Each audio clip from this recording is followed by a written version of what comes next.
Hey guys, Young back with some more Naval Action Closed Alpha. Today we're going to do something a little different, as I don't know what happened with this battle that I recorded, but there's no sound. But it's a really good battle, and there's a lot of big ships in it. So I wanted to show it to you, but I wanted to find a way to show it to you and not just have a silent movie for like 30 minutes or so. So what we're going to do is we're going to talk a little bit about the game, and then we're going to talk a little bit about the Balona. New announcement with Naval Action Closed Alpha is starting this week. Invites will be coming for the next phase of testing, the open world testing. Huzzah! Super excited for that. So I had a conversation or a conversation. I sent a message to the developer and I got a reply back saying that if you have unlocked the Centisima in the current phase of Sea Trials testing or the team deathmatch that we're watching now, you should be receiving an invite for open world sometime this week. So I'm recording this on May 4th, 2015. So yeah, that's awesome news. So what's open world going to be? Now, I'm going to use a abstract comparison. It's similar, but it's of course totally different. Now, if you're familiar with Elite Dangerous is this, open expanse, explore, trade, be a pirate, be a mercenary, do whatever. And that same kind of concept applies to the open world testing phase of this game. Now, I don't have access to it, so I'm just speaking from the information that I've gotten off the forum, and that's pretty much where I'm coming from with this. So, what's going to happen in open world is you're going to be able to build ships, collect resources and trade resources, join fleets, participate in battles, and travel around the eastern seaboard of America and the Caribbean. So that's going to be super cool. Like, I think that's just going to be awesome. So like, think kind of Elite Dangerous, Age of Sails, kind of combine those two. How are battles going to work and how is traveling going to work? Now, just kind of like in Elite Dangerous, there is a super cruise, if you will, to get you through, to get you traveling a lot faster. And the same kind of thing will apply in naval action open world testing, is that you will, between ports, travel at an accelerated pace to speed things up. I've heard estimates of about 5 minutes travel time between the different ports. Whereas if you're talking real world, real life, if you're gonna sail from Florida to Saint Martinique or something, it's gonna take you quite a while. So there will be, sped up travel while traveling in the open world. Um, then there'll be instance battles, if that makes any sense. So if you come across another group, you can decide to fight them, you can decide to run. And if that other group has friendly ships in the area, they can be pulled into that battle as well to assist. And you'll have limited information when you come up on a group of enemy vessels. You may just see, enemy vessels ahead, and if you choose to engage them, you may think you're coming across like a schooner or a brig, and it's actually 10 brigs with a escort of 4 ships of the line or something, and you're incredibly screwed. So I'm really excited to see the interesting dynamic between trading and fighting and the way alliances and clans, guilds, whatever you want to call them, the way they're going to play out in this game. Right now, I haven't joined a clan. I'm just kind of tentatively watching and waiting. I'm going to wait till I get into open world and see what it's like and see how the economy works and what's needed to build a ship. You are going to have to collect resources to build ships. So I imagine I'm not going to be sailing around in anything too big to start out with because, yeah, can't see that really happening. Yeah, I'm thinking a lynx, a yacht maybe to start. But so that's basically what I have for open world. I mean, I will have more as soon as I get the invite and I get in there and I start playing. I do know one person who's already got access to the open world, and they've told me I'm going to love it, and I see they're just constantly playing it. So I imagine that I'm going to be putting a lot of time into the open world when it comes out. Yes. So quickly, let's just take a look at the battle here that's unfolding as I was rambling on about the open world. Now, I am in the Bellona here, a French flagged Bellona, and we do have a rather large battle now. At the beginning of this battle, there was some, I guess, disagreement with how we would form up and how we would line up, and I wasn't really happy with this formation, but it kind of worked out. I mean, as you can see, we have just a big gaggle of ships, and I'm pretty safe over here in this corner, but I can't get my guns into play. Um, the ship in front of me can maybe get his guns into play. He's firing, but at a risk of hitting his own teammates. The Victory beside me can't get his guns into play. The Balona in front of him, you see where I'm going with this. So the formation is good for protection, but it's not good for getting cannonballs downrange. So what we're going to see here is the the team deciding whether we're going to attack back through the wind or we're going to turn to the right and tack that way. So you see everyone's kind of hawing, and some people have already started to tack into the wind, and they're going for it. I'm following the Victory 2 ships ahead, so not this Balloon in front of me, but the Victory at the front. That's the guy I'm following for this battle. So I'm watching and I'm thinking, hmm. And now I've decided. I'm like, no, I'm not going to follow these guys. I want to get in the fight. And then I look over here and I say, oh shit, that's not good. That's not good. And I start to turn the other way because I don't want to be the cause of this ram. And I got to get the hell out of his way now.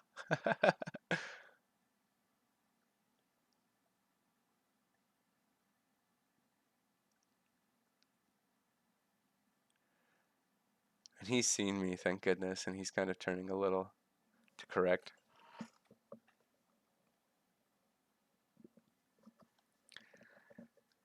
And finally, I'm thinking, yes, after 7 or so minutes of sailing, doing nothing, not liking the formation, the enemy has made the call for us and broken into our line. So now that I've got my one broadside out, I'm looking and I'm saying, I was concerned about ramming into my friendly Victory, but the enemy Victory doesn't seem too concerned about ramming into my friend in Victory. So that takes him out of play for right now. I'm going to get a couple. No. Good try.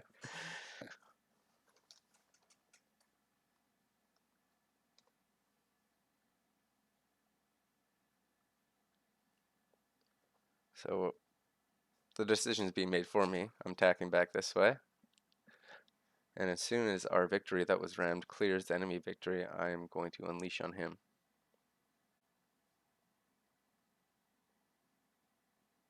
Or at least that's what I plan to do.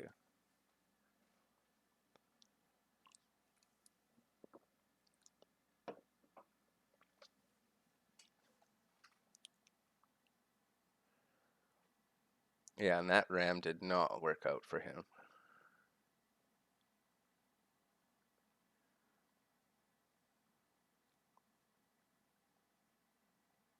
Just getting fed shots by me and by everyone else. And then here we go. We're back into the shit. So we have the Santissima coming right towards us, which is scaring me right now. I'm not going to lie. We have a few enemy supporting ships, and then I'm basically sailing into the rest of the enemy fleet once I pass the Santissima. And it really looks like he wants to ram me. I wanted to get on his left side, but I have to settle for his right side.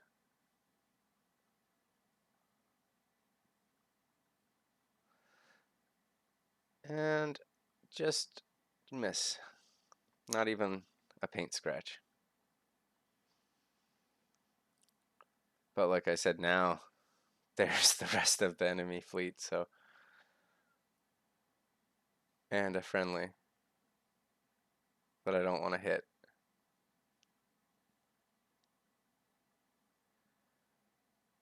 So I made the call that I wasn't going to be able to turn inside of his ship, so now I've gone past him and he's turning the other way, which is nice. And we'll get some shots on these guys. They're tailing him.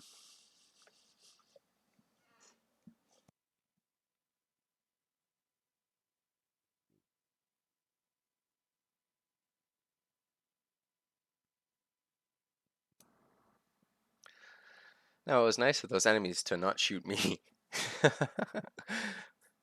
Because I was expecting to get at least two broadsides there, and I didn't get one, which was really surprising for me.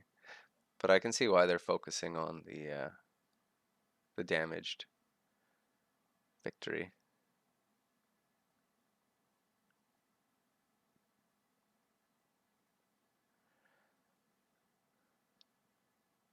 I'll give him two from the stern cannons.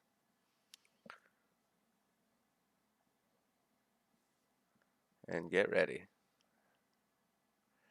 Now, as you can see, this has turned into quite a cluster. There's ships everywhere. Friendly's going one way, friendly's going another way. There's been a few rams, but now this Balona, he's getting it from both sides, and he's in a bad place.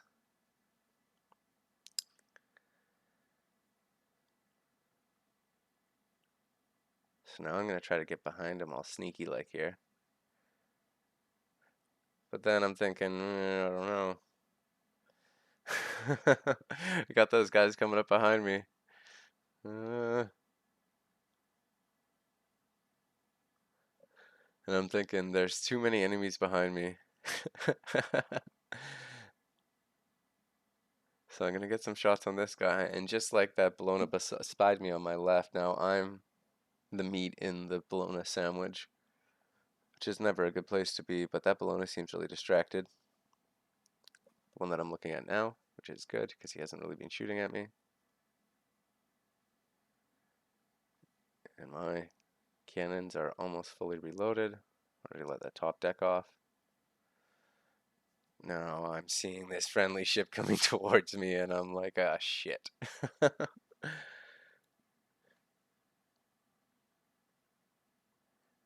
finish unloading on him. Oh no, there we go. Lower decks out.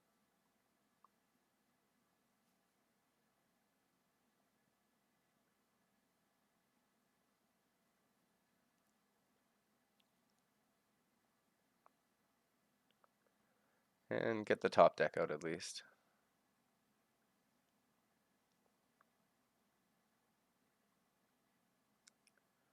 And there, now he's noticed me and he started to shoot at me. And what's coming up behind me? Oh my goodness. Well, this is not good. So now I got a victory like on top of me in boarding position. And then I got a friendly victory ramming him. And now they're kind of pushing me along. I'm just trying to get out of here. And our Balona wants to be a part of this, so he's coming to get, or sorry, the enemy Balona wants to get in on this, so he's coming over. And I'm just like, oh man, what a cluster F.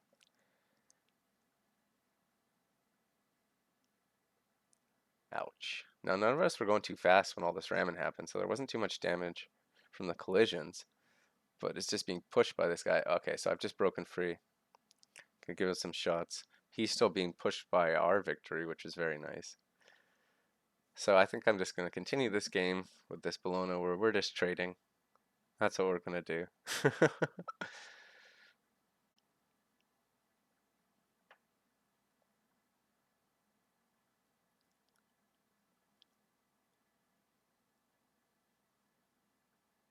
Yeah, just taking shots from everywhere.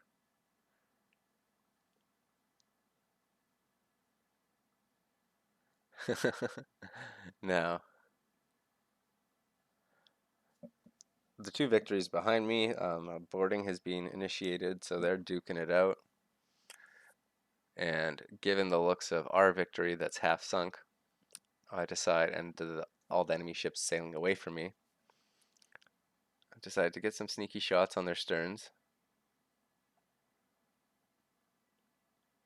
and then shoot the enemy Victory that is boarding right now. So I'm just gonna drop sails and just shoot him. So that's what's gonna happen for the next few minutes. So as that's happening, since I'm sailing the Bellona, let's talk a little bit about the Balona. Now, HMS Bellona was built in Chatham, and the building started on May 10th, 1758, and it was launched on February 19th, 1760. They commissioned it 3 days later under the name HMS Bellona. It was the second ship to carry this name in the Royal Navy, and the Bellona served with distinction in the 7 Years' War, the American Civil War, and the Napoleonic Wars. Not over, pretty much 50 years of service. Finally, in 1814, it was broken up. So they didn't save this one like the Victory. Admiral Nelson didn't die on it.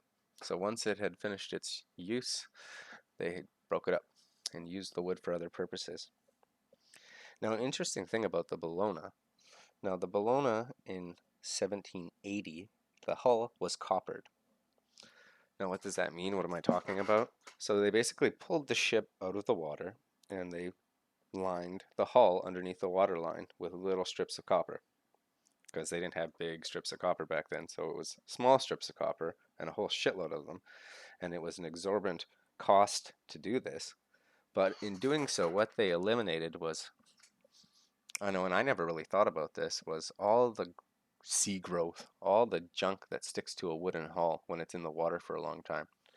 So we're talking about like barnacles and seaweed and all kinds of sea life and plant life, and you know that would really slow down a ship and really affect its maneuverability in combat and yeah, the effectiveness of the ship. Because basically, you just have a big anchor that's dragging you down, slowing you down.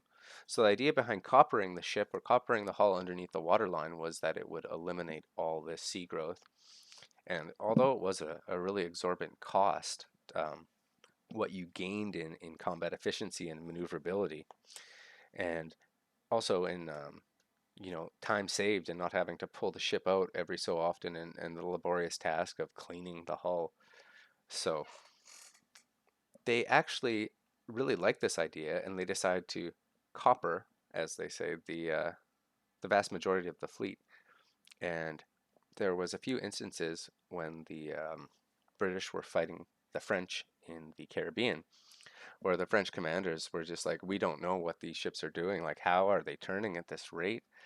What the heck is going on? How is this possible? They were just astounded at the speed and maneuverability of the British ships. And eventually, I mean, it caught on, and everyone kind of figured out about the coppering of ships. But just another one of the innovations that the Royal Navy took in strides. And there's actually a really cool model presented to a member of the royal family, either King George III or maybe Prince Philip. And it's a model of the Bellona with the copper bottom. And that's kind of what won him over, as he was the decision maker and was kind of like, okay, yeah, let's do this. So there's that picture of that model out there on the internet. It comes in a really cool display case as well. So if you haven't seen it, check that out because it's really pretty cool. Yes. Okay, let's go back to the battle.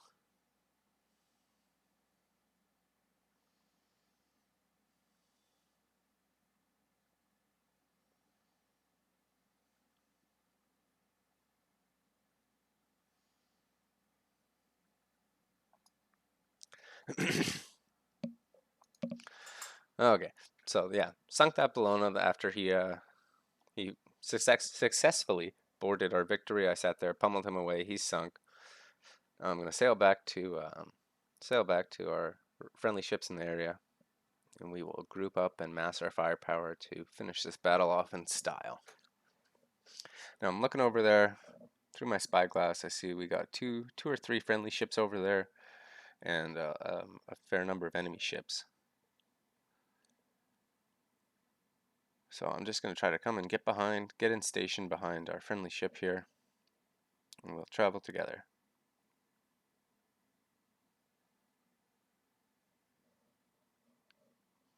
Now, I don't think I mentioned this when I was talking about the Bellona, but the Bellona is a 74 gun, third-rate ship of the line. So there you have that. Now, like, what is ship of the line?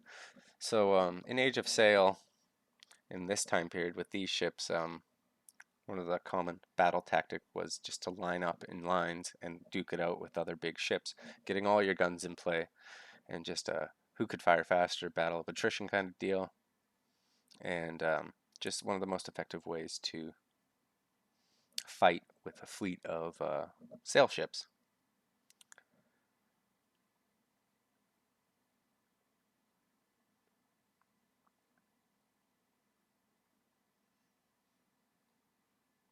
Okay, so we've decided to turn, and we're going to go assist our friends over here. The remaining ships behind me now, they're on their last legs, they're sinking. So we're on our way. Yeah. Just see the rigging of one of the ships there, just going under the water to the right. Down he goes. And behind us, our ships are forming up.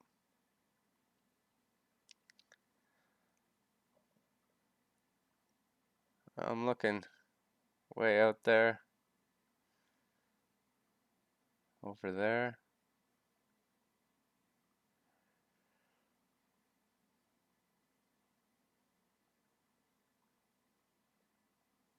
Hmm. And I say, let's see what we can do. Can we do anything? Nope. Not unless I want to shoot through the sails of my friend there. And we do not want to do that.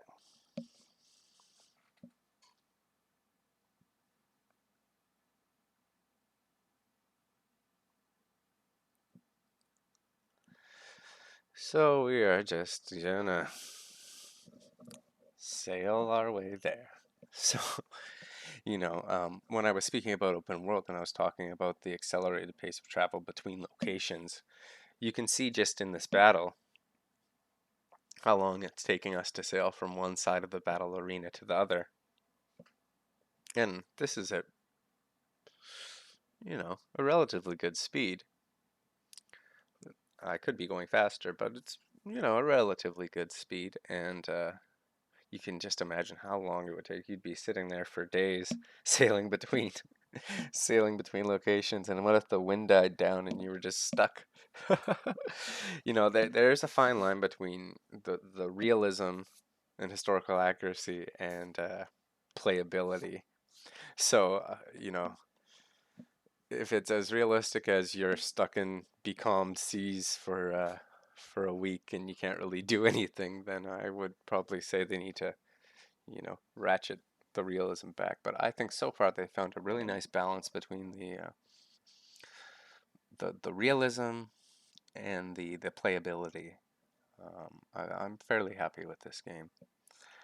I don't have any major complaints, unlike some other games that I won't mention. But this game I'm fairly happy with. I would like to see the boarding change a little. The boarding mechanic, um, it is kind of a placeholder for right now. I mean, it could change in the future. Basically, what the way the boarding works right now is it's a rock paper scissors. So you have a attack, defend, fire, rock paper scissors, and you play it out, and it's kind of like a rolling turn-based rock paper scissors game. And most of the time, if you have more crew, you win. If you have slightly more crew, you could lose due to losing the rock paper scissors match. But boarding, you have like a 20 crew advantage. Go ahead and board. You're pretty much guaranteed to win, unless you don't do a very good job at rock paper scissors. Now, something that people I've seen and I find really funny is that, say for example, like a victory disconnects from a game. He has connection issues or whatever. He accidentally disconnects or intentionally disconnects. Doesn't matter the reason for the disconnect, but the victory is sitting there disconnected, no player controlling the ship, just sitting there, and a small ship like a Lynx or a brig says, I'm going to go capture that victory. and I'm going to sail around in that victory. One, not really thinking that they're, if they're in a Lynx, they're like 40, 50 crew member ship is not going to be able to sail a victory very effectively. But also that even if the ship is disconnected and there's no person actually controlling it, the crew will defend the ship from boarding, and it will just automatically roll the rock, paper, scissors game. And the crew's pretty good at it. And if you're in a victory with hundreds of crew members and you're going up against a small ship, you can imagine what happens. And it's basically like instantaneous loss for the smaller ship. And then there's always the what the heck just happened? I thought he was disconnected. And then you have a disconnected ship with a captured ship just kind of sitting there for the rest of the match. So that's always very funny. So if that hasn't happened to you, don't try it because it won't work out for you.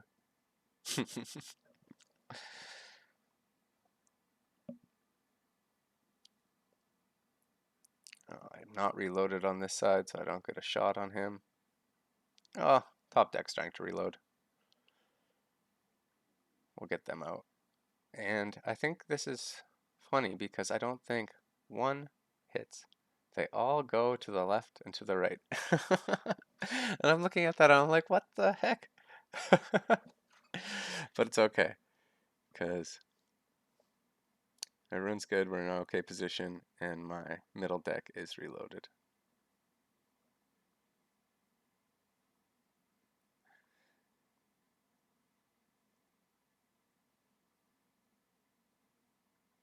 And the bottom deck too.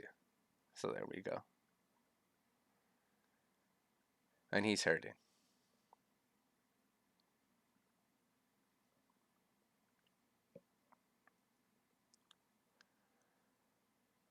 Surprise is still hanging in there, fighting hard. It's always nice to see the smaller ships doing well in these giant battles with all these large ships. If you play a small ship effectively in a large battle like this, you can stay under the radar of a lot of the big ships and just deal a whack load of damage. Oh, there goes his bowsprit. That guy's done. To the right there. All good.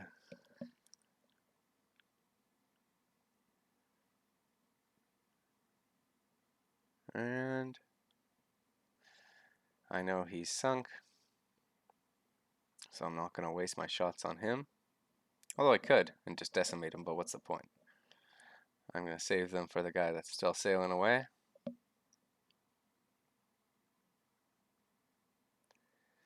And we'll get some nice shots into him.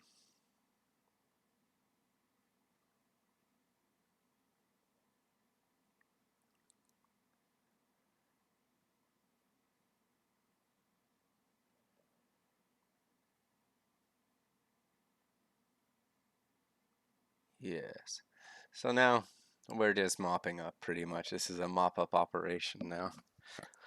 The battle's been won.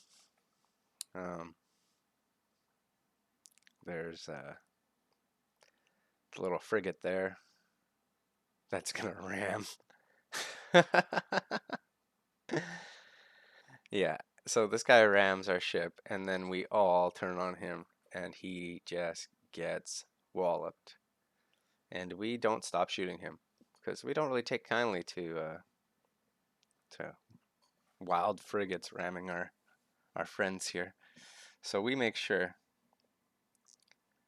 he dies quickly. So you'll see him in the chat soon. He'll say, I'm dead, overkill. Stop shooting me. And one, we don't have anything else to shoot at. And two, we took a bit of offense to him ramming our friend like that. We said, hey, you don't do that. So you can see he's still just getting walloped. And I've decided to turn on this victory because the rest of our fleet's gone after him, and I don't think he has any armor left.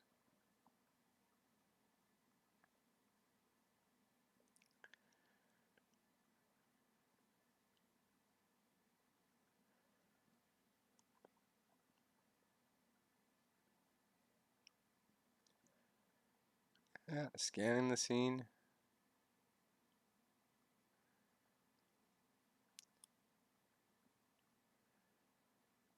So Victory's gonna fire a few rounds at me. It's okay.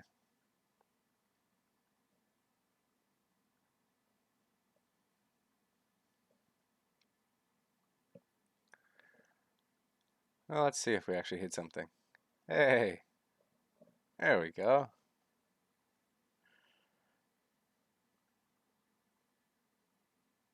And you can see him getting pummeled.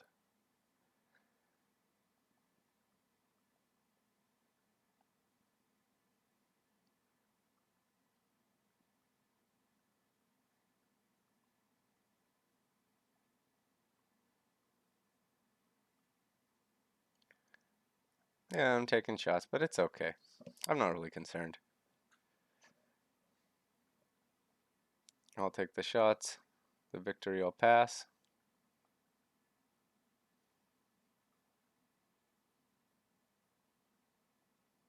Well, I'll take a few snapshots, ranging shots, but I don't want to unload and, you know, unnecessarily friendly fire on my ship. No point. And he, thankfully, takes the rest of the Victory's broadside for me. So, fair trade. And I'm like trying to see through the smoke. There we go. Shots out. I can't see squat, but I know he's hurting.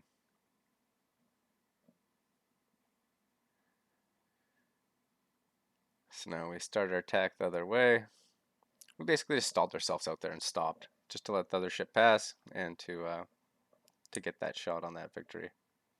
And you can see everyone just kind of setting up around him. The frigate behind me, and the Victory there. Yeah, and we pretty much have him encircled. He can run to the edge of the map, but he can't really, because he would need to tack back through the wind, and that's not going to happen for him. Yeah, so I reverse my tack the other way now, and I'm pretty much content to just sit here and fire on him. He did get a repair up, but I mean, getting a repair up on a soul when you have that much damage, it's not going to help you that much, especially with excuse me, this many ships stationary pummeling you. Yeah, that's a bad position for him to be in. I would not like to be in that position. But he fights it out. He tries. You see him trying to turn his ship, trying to get the side of his ship that has a lot more armor in play and protect that heavily damaged starboard side. And we're all just circling like jackals here or something. There's blood in the water and we all smell it.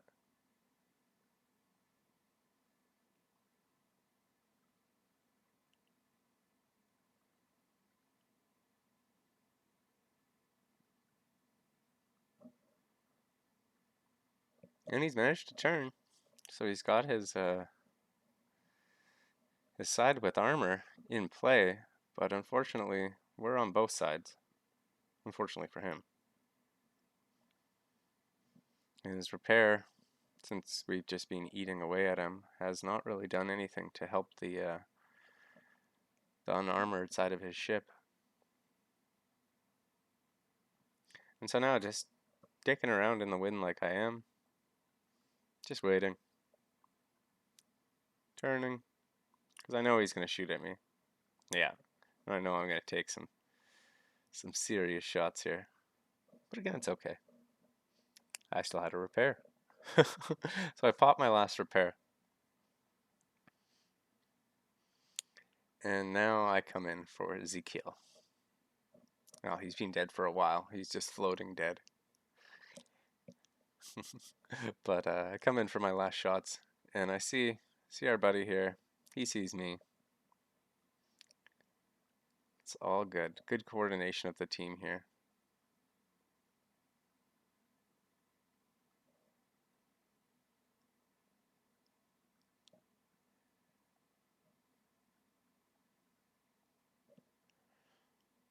Do we have a little love tap?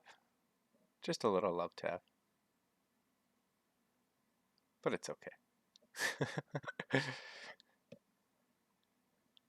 You know, that's the main thing. I can't harp on that enough. Is these large fleet battles is you gotta almost watch out for your own team more than the enemy team. So we had a near miss there, but it's all good. And it wouldn't have mattered even if we had rammed each other at full speed and both sunk, we still would have won this battle handily. But it's a lot nicer not to sink due to team ram at the very end of the match. And yeah, as you can see, you know, we've got a circle of ships. He's just sitting there.